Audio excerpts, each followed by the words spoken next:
எதெல்லாம் நீங்கள் இழந்தீர்களோ அதை எல்லாம் நீங்கள் பெறப்போகிறீர்கள். புதிய வீட்டுக்கு குடிபோவீர்கள். புதிய வீடு வாங்குறதுக்குரிய வாய்ப்பு இருக்கு. புதிய வீடு கட்டுறதுக்குரிய வாய்ப்பு இருக்கு. புள்ள பாக்கியம் வேணுன்றவங்களுக்கு எல்லாம் கடவுள் புண்ணியத்துல பிள்ளை பேர் உருவாகக்கூடிய அமைப்பு 100% இருக்கு. புத்திர காரகன் புத்திர ஸ்தானத்தில் உச்சம் பெற போகிறார். 10 வருஷம் குழந்தை இல்ல, சத்தியமா கிடைக்கும். நீங்கள் பண்ண புண்ணிய காரியத்தினுடைய பலன்களை ஜூன் மாசத்துக்கு பிறகு நீங்கள் அறுவடை செய்தே தீர்வீர்கள். சனிப்பெயர்ச்சி பலன்கள் 2026 நிகழ்ச்சிக்கு உங்களை அன்போடு வரவேற்கிறேன். நான் உங்கள் ஜோதிடர் அருண்குமார் பேசுகிறேன். நீண்ட நெடும் நாட்களுக்கு பிறகு ரெட்ரோ ஆன்மீகம் நேயர்கள் அனைவரையும் சந்திக்கிறதுல ரொம்ப ஒரு சந்தோஷம். சனிப்பெயர்ச்சி வாக்கிய கணித பஞ்சாங்கப்படி வரக்கூடிய மார்ச் மாதம் 6ஆம் தேதி காலையில 8:24 சனி பகவான் இப்பொழுது இருக்கக்கூடிய கும்ப ராசியிலிருந்து தன்னுடைய அடுத்த வீடான மகர ராசிக்கு பயிற்சி ஆகிறார். சனி பயிற்சி அப்படின்னு வந்துட்டாலே பொதுவா எல்லாருக்குமே ஒரு மிகப்பெரிய எதிர்பார்ப்பு இருக்கும். ஏன்னா நல்ல கிரகங்கள் பயிற்சி ஆகும் பொழுது இருக்கக்கூடிய எதிர்பார்ப்பை விட சனி பகவான் அப்படின்னு சொல்லக்கூடியவர் எல்லாருக்குமே ஒரு பெரிய பதட்டத்தையும் பயத்தையும் நமக்குள்ள ஏற்படுத்தி இருப்பார். அந்த சனி பயிற்சி வருது. ஏன்னா நவகிரகங்கள்ல ரொம்ப நீண்ட நெடும் நாட்களுக்கு இருந்து பயிற்சியா பலன் தரக்கூடியது சனி பகவான் தான். 2.5 வருட காலங்கள் அவர் இருக்க போறார். அப்படி மீன ராசியில குருவோட வீட்டுல சஞ்சரிக்கக்கூடிய சனி பகவான் என்ன மாதிரியான பலன்களை 12 ராசிக்காரர்களுக்கும் கொடுக்க போறார் அப்படின்றத தான் நம்ம இந்த வீடியோல பேச போறோம். அதுல பல ராசிக்காரர்களுக்கு 7.5 சனி முழுமையாக முடியுது. பல பேருக்கு 7.5 சனி தொடங்குது. அதே மாதிரி சில ராசிக்காரர்களுக்கு அர்த்தாஷ்டம சனி முடியுது. அதே மாதிரி கண்டக சனி, அஷ்டம சனி அப்படின்னு சொல்லி பல சனிகள் முடியுது. சில பேருக்கு தொடங்கக்கூடிய நிகழ்வும் நடக்க காத்திருக்கு. இந்த 7.5 சனி அப்படின்ற ஒரு மிகப்பெரிய கடல்ல மாட்டிக்கிட்டு தவிச்சு ஒரு பெரிய விடுதலையை அடையக்கூடிய ராசிக்காரர் யாருன்னு சொல்லி பார்த்தோம்னா மகர ராசிக்காரர்களுக்கு இந்த 7.5 சனி கம்ப்ளீட்டா முடியுது. ஸோ அதற்கடுத்தது அஷ்டம சனியில மாட்டிட்டு கஷ்டப்பட்டு இருந்த கடகராசிக்காரர்களுக்கு இறைவனுடைய அருளோடு இந்த அஷ்டம சனியினுடைய தாக்கங்கள் எல்லாம் அந்த மார்ச் 6 முடியுது. அர்த்தாஷ்டம சனியில ஒரு மிகப்பெரிய சூழலுக்குள்ள மாட்டிக்கிட்டு ஒரு 2.5 வருஷமா போராடின விருச்சிக ராசிக்காரர்களுக்கு அர்த்தாஷ்டம சனி முடியுது. இந்த சொன்ன 3 ராசிக்காரர்களுக்கு சனியினுடைய தாக்கமும் சனியோட பாதிப்பும் இவங்களுக்கு விடுபடுது. இதுல இருந்து ஒரு பெரிய நீண்ட ஒரு மன நிம்மதி, மன நிறைவை அடையக்கூடிய இடத்துக்கு இவர்கள் நகர்கிறார்கள். அதுக்கு அடுத்தது இந்த 7.5 சனி தொடங்கக்கூடிய ராசியா பார்க்கப்படக்கூடியது மேஷராசிக்காரர்களுக்கு 7.5 சனி ஆரம்பிக்குது. அஷ்டமத்து சனி சிம்மராசிக்காரர்களுக்கு அஷ்டம சனி தொடங்குது. அதற்கு அடுத்தது தனுசு ராசிக்காரர்களுக்கு அர்த்தாஷ்டமம் அப்படின்னு சொல்லக்கூடிய 4வது இடத்துல சனி தொடங்குது. ஸோ சொன்ன இந்த ஒரு 3 ராசிக்காரர்கள் கொஞ்சம் சின்ன சின்ன விஷயங்கள்ல நிதானமா இருக்கணும், கொஞ்சம் சின்ன சின்ன விஷயங்கள்ல பக்குவமா இருக்கணும். அதுக்காக 7.5 சனி வருதே, அஷ்டம சனி வருதே, அர்த்தாஷ்டம சனி வருதே, எங்களுக்கு எதுவுமே நல்லது நடக்காதா அப்படின்லாம் நீங்க யாரும் கவலைப்பட வேணாம். சனி பகவான் அமரக்கூடிய இடத்தை பொறுத்து, அவர் பார்க்கக்கூடிய இடத்தை பொறுத்து நிச்சயமாக மிகப்பெரிய நல்ல பலன்களையும் உங்கள் ராசிக்கு கொடுக்கறதுக்கு அவர் காத்திருக்காருங்க. அதுலயும் குறிப்பா சனி பயிற்சியான முதல் ஒரு வருஷம் உச்சம் பெற்ற குரு நேரடியா சனி பகவானை பார்க்கறதுனால உங்கள் வாழ்க்கையில் இருக்கக்கூடிய பலவிதமான சனி பகவானால் நீங்கள் அனுபவிச்சிருக்கக்கூடிய சிக்கல்கள் இருந்தும் அல்லது அவரிடத்தில் நீங்கள் பெற வேண்டிய பாக்கியங்களையும் அவர் கண்டிப்பாக கொடுக்க போறார். ஸோ 12 ராசிக்காரர்களுக்கு சனி எந்தெந்த மாதிரியான பலன்களை கொடுக்க போகுது அப்படின்றத இனி வரக்கூடிய ஒவ்வொரு வீடியோலையுமே உங்க கூட நான் பிரத்யேகமா பகிர்ந்துக்கு காத்திருக்கேன். ஸோ வாங்க ஏற்றுக்கொள்ள போகலாம். மீன ராசிக்காரர்களுக்கு இதுவரைக்கும் ராசிக்கு 12ஆம் இடம் சொல்லக்கூடிய விரயஸ்தானத்துல இருந்த சனி பகவான் தன்னுடைய ராசியிலேயே ஜென்ம சனியாக வரக்கூடிய மார்ச் 6ஆம் தேதியிலிருந்து நடக்க காத்திருக்கு. 7.5 சனி ஆரம்பிச்சதுல இருந்து மீனராசிக்காரர்களுக்கு உண்மையை சொல்லணும்னா கடந்த ஒரு 3 வருட வாழ்க்கை என்பது பல நெருக்கடிகளையும் பல அழுத்தத்தையும் பல மன உளைச்சல்களையும் கண்டிப்பாக கொடுத்தது. ஒரு வரியில சொல்லணும்னா சொல்ல முடியாத வலிகளையும் சொல்ல முடியாத ரணத்தையும் சொல்ல முடியாத சித்திரவதைகளையும் மனதளவுல சுமந்து வாழ்ந்த ராசியில மீனராசிக்காரர்களும் ஒருவர் அப்படின்னு தான் நான் சொல்லுவேன். ஏன்னா மீனம் என்பது எதிர்நீச்சல் போட்டு வாழ்க்கையில ஜெயிக்கக்கூடியது. எவ்வளவு பெரிய சவால்களாக இருந்தாலும் அது தனக்கே ஒரு பாணியில சமாளிச்சுட்டு வந்திருந்தது. ஆனா இந்த 3 வருஷம் உண்மையை சொல்லணும்னா முடங்கி போய் தான் இருந்தீங்க. கண் இருந்தும் குருடு, காதிருந்தும் செவிடு, வாய் இருந்தும் வாய் பேச முடியாதவர்களைப் போல நீங்களும் திணறி மனசுக்குள்ளே அழுத நாட்கள் அதிகம்.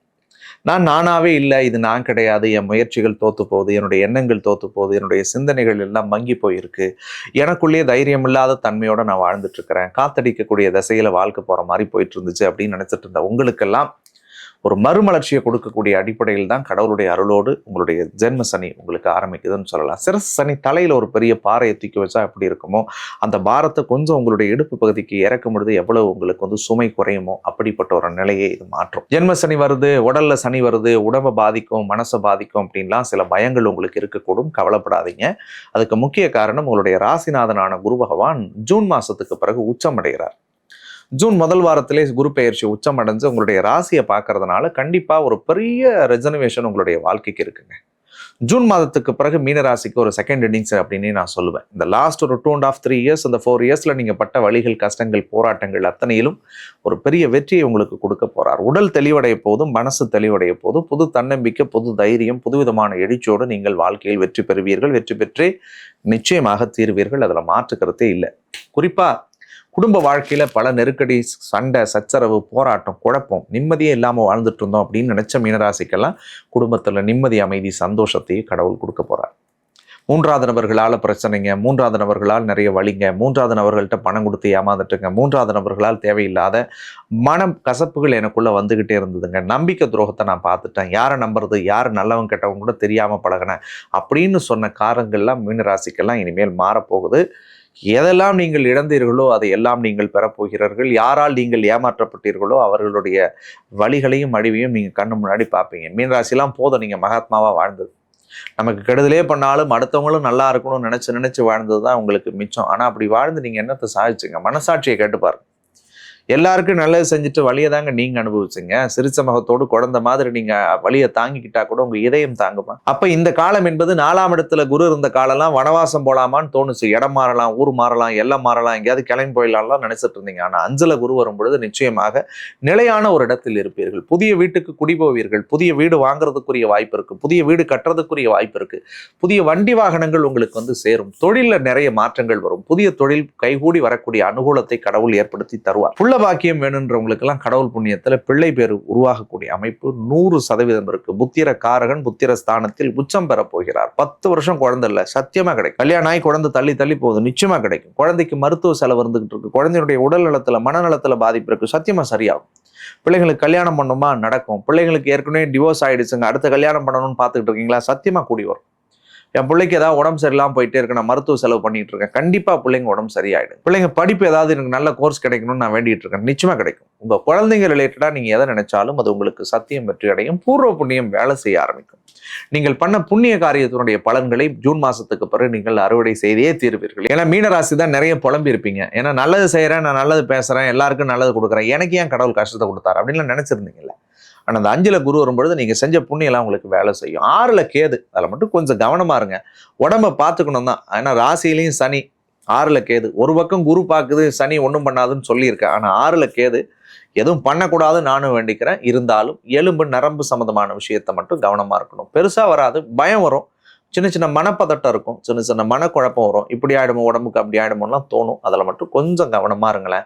அதற்கு அடுத்தது 7ஆம் இடத்துல இருந்த கேதுலாம் விலகிட்டாருங்க. இல்லற வாழ்க்கையில கிட்டத்தட்ட இந்த 3-4 வருஷமா புருஷ மண்டாட்டிக்குள்ள இருந்த சண்டை, பிரச்சனை, கருத்து வேறுபாடு, கருத்து மோதல், இணக்கம் இல்லாத தன்மை, அந்யோன்யம் இல்லாத தன்மை, தனித்தனியா படுத்து தூங்கினவங்க, அல்லது விவாகரத்து வரைக்கும் போனவங்க, அல்லது இல்லீகல் ரிலேஷன்ஷிப்பை அஃபேர்ல மாட்டிக்கிட்டு கஷ்டப்பட்டவங்க, அந்த சிக்கல்கள் எல்லாம் சரியாகும். கல்யாண வயசுல இருக்கக்கூடிய மீனராசிக்கு கல்யாணம் நடக்கும். கணவன் மனைவி சண்டையா இருந்தீங்கன்னா ஒத்துமையா சேர்ந்து வாழ்வீங்க. தப்பான வழி, தப்பான பழக்க வழக்கத்துல மாட்டு நிறைய அடிபட்டு வந்தவங்களுக்கு எல்லாம் நல்ல வாழ்க்கை அமையறதுக்கு 100% வாய்ப்பு இருக்கு. காதலர்கள் காதல் திருமணம் செய்யக்கூடிய வாய்ப்பு இருக்கு. ஏற்கனவே முதல் திருமணம் நடந்து அடுத்த திருமணத்துக்கு எதிர்பார்க்கறேன்னா கண்டிப்பா அது உங்களுக்கு கூடி வரும். வம்பு வழக்குகள் ஏதாவது பிரச்சனை இருந்துச்சுன்னா சாதக பலன்களை பெற்றுத்தரும்.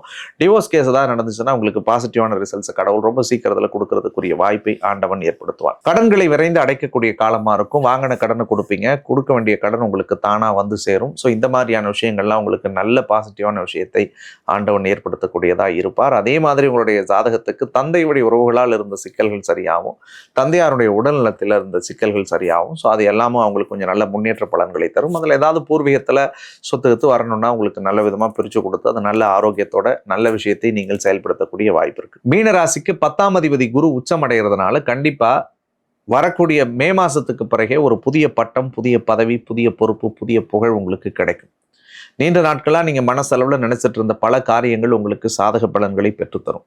எந்த விஷயங்கள்லாம் உங்கள் லைஃப்ல கிடைக்கலன்னு சொல்லி போராடினீங்களோ அந்த விஷயங்கள்லாம் கிடைக்கும். எங்கு நீங்கள் புறக்கணிக்கப்பட்டீர்களோ அங்கு நீங்கள் அலங்கரிக்கப்படுவீர்கள். எந்த சபையில் உங்களை மறுத்தாங்களோ அதே சபையில் உங்களை முதன்மையான ஆளாக உட்கார வச்சு அழகு பார்ப்பாங்க. அந்த காலம் எல்லாம் மீனராசிக்கு வருது. மார்ச் 6ல இருந்தே ஒரு புதிய பட்டம், புதிய பதவி, புதிய பொறுப்பு, புதிய புகழ் எல்லாம் உங்களை தேடி வரும். லாபஸ்தானத்தை குரு பார்க்குறார், கையில் பணம் விளையாட போகுது. இதுக்கு முன்னாடி கையில் நிறைய காசு வச்சுருந்தோம், வீணாக செலவு பண்ணீங்க, இனிமேல் உங்களுக்காக செலவு பண்ணுவீங்க. காசே இல்லை, கஷ்டப்படுறேன் சார், கடை வாங்கி பண்ணேன்னா கவலைப்படாதீங்க, சொந்தமாக உழைத்து கடவுள் உங்களுக்கு பணத்தை கொடுப்பார். திடீர் யோகம் வரும், திடீர் அதிர்ஷ்டம் வரலாம், திடீர் பண உறவு வரலாம், திடீர் சுப செய்திகளை ஆண்டவன் ஏற்படுத்தி கொடுப்பான். இதெல்லாம் உங்களுக்கு பாசிட்டிவாக சத்தியமாக வரக்கூடியதாக இருக்கிறது. 12ல் ராகு, நிறைய பயணங்கள் வரப்போகுதுங்க. இந்த வருஷம் முழுக்க நீங்கள் நிறைய டிராவல் பண்ணுவீங்க. வெளிநாட்டு யோகம், தூரதேச பிரயாணம், கடல் கடந்து வாணிபங்கள்லாம் உங்களுக்கு வெற்றி அடையும். சாதகமான பல விஷயங்களை கடவுள் உங்களுக்கு ஏற்படுத்தி கொடுக்க போறார். ஸோ ஒட்டுமொத்தத்தில் விரைய செலவுகள்லாம் சுபவரியமாக மாற்றக்கூடியதாக இருக்க போகுது. ஒட்டுமொத்தத்தில் இந்த சிரசு சனியை விட ஜென்ம சனி கம்பேரிட்டிவ்லி பரவாயில்லைன்னு சொல்றதை விட 5ல் குரு உச்சமடைகிறதுனால ரொம்ப ரொம்ப ரொம்ப நல்ல சனியாகவே உங்களுக்கு வரக்கூடியதாக இருக்க போகிறது. ஒரே ஒரு விஷயம் தான் முன்னாடி சொன்ன, ஜென்மத்தில் சனி ஒரு பக்கம் உடலை பார்த்துக்கணும்னு சொன்னாலும் குரு உச்சமடைகிறார், பயப்பட வேணாம். ஆனால் 6ல் கேது வந்திருக்கிறதுனால தயவு கூர்ந்து எலும்பு நரம்பு சம்பந்தமான விஷயங்களையும் மனதை போட்டு தேவையில்லாமல் குழப்பிக்காமல் இருக்கிறதுலையும் கொஞ்சம் கவனமாக இருக்கணும். எந்த வழிபாடு செஞ்சால் வாழ்க்கை நல்லா இருக்கும். சங்கடகர சதுர்த்தி வரும், சதுர்த்தி திதி விநாயகப் பெருமானுக்கு உகந்தது. 6ஆம் இடத்துல கேது ஞான மோட்சத்தை கொடுக்கக்கூடியவன், கஜமுகன் தான் கேது.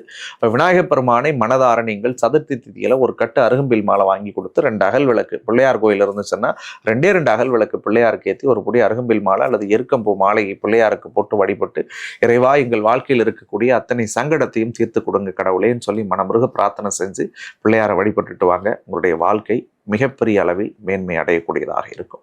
மேலும் இந்த சனிப்பெயர்ச்சி உங்களுடைய வாழ்க்கைக்கு பெரிய மாற்றம், திருப்பம், சந்தோஷம், வளர்ச்சின்னு சொல்லி அத்தனையும் தரக்கூடிய அற்புதமான பயிற்சி அமையணும்னு சொல்லி நான் மனதார முருகப்பெருமான பிரார்த்தனை பண்ணிக்கிறேன். மற்றும் ஒரு அழகான தருணத்தில் உங்களை சந்திக்கும் வரை உங்களிடமிருந்து விடைபெறுவது உங்கள் ஜோதிடர் யாமிருக்க பயமேன் அருண்குமார். நன்றி, வணக்கம்.